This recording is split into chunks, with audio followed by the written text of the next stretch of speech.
So the worlds of crypto and politics are, well, they're crashing into each other over in the United Kingdom. And a brand new report is sounding a pretty serious alarm. Let's break down what has lawmakers so worried about the future of their elections. And this is the question at the heart of it all, right? It's a huge one. The big concern is that the whole anonymous nature of crypto could just throw the doors wide open for a flood of untraceable money to start influencing the democratic process. So, in response to this pretty major threat, a really powerful parliamentary committee has put forward a pretty dramatic recommendation, one that could literally change the rules of political funding overnight.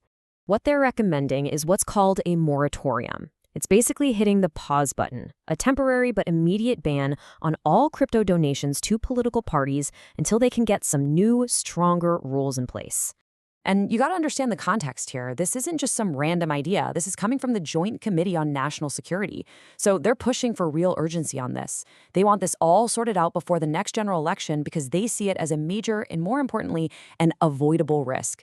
And all this is happening while, right now, these kinds of donations are still 100% legal in the UK. But look, this isn't just about some dry technical rules and regulations. At its core, this whole debate is about something way more fundamental: public trust in the entire political system. Okay, so take a look at this. This really shows you the core conflict.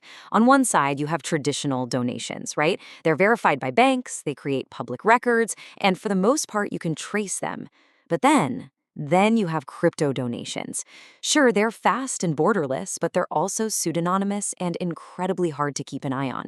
And that opens up a whole world of questions about who is really funding political campaigns. So for the committee, the bottom line is just crystal clear. Allowing this kind of hard-to-track money into the world of politics just chips away at the public's faith that the whole system is fair and transparent. Okay, so how does this stuff actually work? Let's get into the nitty-gritty of the technical tools that can be used to hide the real source of these funds, because this is where it gets really interesting. Imagine a crypto mixer as, like, a giant digital blender. You and thousands of other people put your crypto in, it gets all swirled around, and then you each get the same amount back out. And what's the result? Well, the digital trail connecting you to your original funds is pretty much broken. And it's not just one trick up their sleeve. The committee highlighted a whole toolkit of methods. You got your mixers, special privacy-focused coins, and this tactic they call chain hopping. But the one that really sounds like it's straight out of a sci-fi movie? That's AI-assisted splitting. Now, to really get why that AI splitting is such a big deal, you need to remember one number: £500. In the UK, any political donation over that amount has to be reported. Anything under it, well, it just flies below the radar. Okay, here's where it gets really clever. An AI could take a massive, untraceable donation, let's say £1 million, and instantly slice it up into more than 2,000 separate payments. Each one is just under that £500 limit, so individually, they're all perfectly legal and they don't have to be reported. But when you put them all together, they represent a huge, totally anonymous influence. So we've laid out the problem, we've seen the pretty wild tech that makes it all possible. What's the committee's big solution to all this? They've basically laid out a two-pronged attack. First, make that temporary ban official law by writing it into new legislation.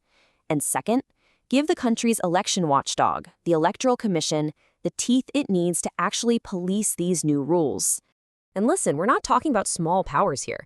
The whole idea is to let the commission go directly to the source, to banks, tax authorities, even the crypto exchanges themselves, and demand the information needed to verify who a donor really is and where their money actually came from. Okay, but, like with any big, messy issue, it's never quite that simple, is it?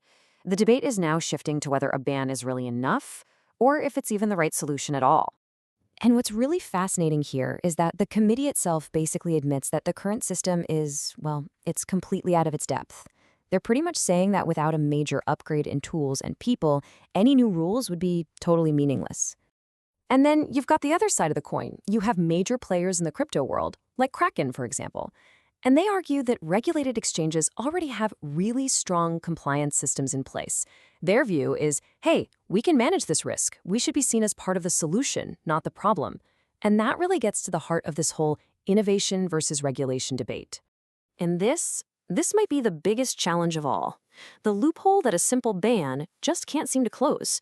What's to stop someone from just cashing out their crypto into pounds or dollars somewhere offshore and then making a totally normal looking bank transfer? The donation itself looks clean as a whistle, but the original source of that money? Still completely hidden. At the end of the day, this isn't really just a UK problem, or even just a crypto problem. It's a fundamental challenge of our time.